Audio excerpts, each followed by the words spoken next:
আসসালামু আলাইকুম সবাইকে, it's me Ridi and welcome back to my channel. আপনারা সবাই কেমন আছেন? আশা করি সবাই খুব ভালো আছেন, যে যেখানে আছেন সুস্থ আছেন। আলহামদুলিল্লাহ, আল্লাহর অশেষ রহমতে আমরাও ভালো আছি। তো আজকে ব্লগটা শুরু করছি সকাল সকাল। আর এই যে সকালবেলা প্রচুর পরিমাণে বৃষ্টি হচ্ছে, এটা হচ্ছে বন্যা আসবে যেদিন, ওই দিন মানে যেদিন চারদিকে পানি পুরো ছড়িয়ে ছিটে গেছে ওই দিন। তো আমাদের এখানে ওই যে বিভিন্ন জায়গায় হচ্ছে পানি জমে গেছে, আর মানে প্রচুর অবস্থা খারাপ, কারেন্ট নাই।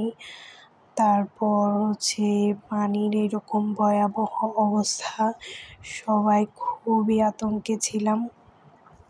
আর আজকে প্রায় 20 দিন পর এই ব্লগটা নিয়ে আসছি। তো এই যে আমাদের দুপুরের রান্না বান্না চলছে, এখানে হচ্ছে মাছ ভাজি করবে, তারপর আলুর ভর্তা হয়েছে, তারপর আবার ডাল। আজকে এগুলো দিয়ে হচ্ছে খাওয়া দাওয়া হবে। তো এতদিন কোনো রকম কোনো ব্লগ ভিডিও করেছি ঠিকই, কিন্তু এডিট করে আপলোড করা ওই রকম মন মানসিকতা আসলেই নাই। খুব ভেঙে পড়েছি এই মহামারীতে। তো চারদিকে আমি ঘরটা দেখাচ্ছিলাম, পুরো অন্ধকার, পুরোটাই অন্ধকার, যেহেতু কারেন্ট ছিল না। তো এই যে এগুলো হচ্ছে চালের গুঁড়া, এগুলো হচ্ছে নষ্ট হয়ে গেছে। প্রায় 15 কেজির মতো ছিল চাল গুঁড়া করছে।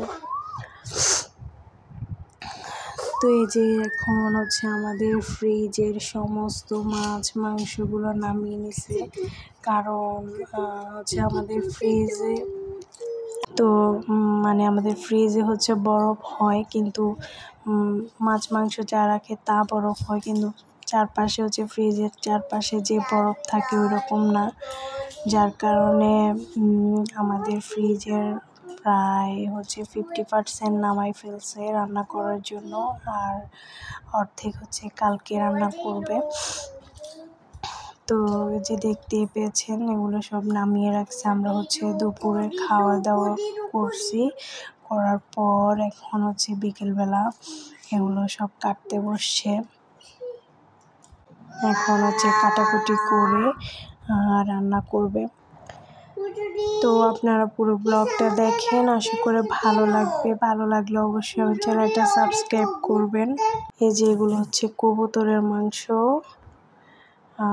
তারপর হচ্ছে গরুর মাংস অর্ধেক নামিয়ে ফেলছে। সব কিছুই হচ্ছে এখন রান্না করে নিতে হবে। আমি জাস্ট আপনাদেরকে বাইরের ওয়েদারটা দেখাচ্ছি। দুপুরে একটু বৃষ্টি বন্ধ হয়েছে, সাথে সাথে যত রকমের ভেজা কাপড় ছিল সব কিছু হচ্ছে বাইরে মেলে দিছি।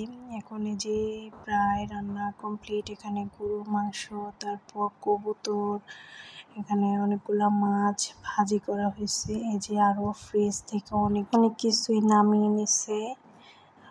কি করবে আসলে বুঝতেছিল না। এগুলো একটু শক্ত ছিল, কিন্তু নষ্ট হয়ে যাওয়ার ভয়ে নামিয়ে নিচ্ছে। যে আরও আছে, পুরো একটা ফ্রিজে যত মাছ মাংস ছিল সব কিছুর অনেক খারাপ অবস্থা। যে এখানে হচ্ছে হাঁস রান্না হয়েছে আলু দিয়ে।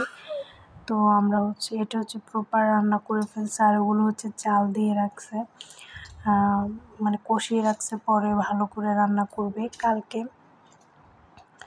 তো এই যে এখন হচ্ছে আমরা রাতের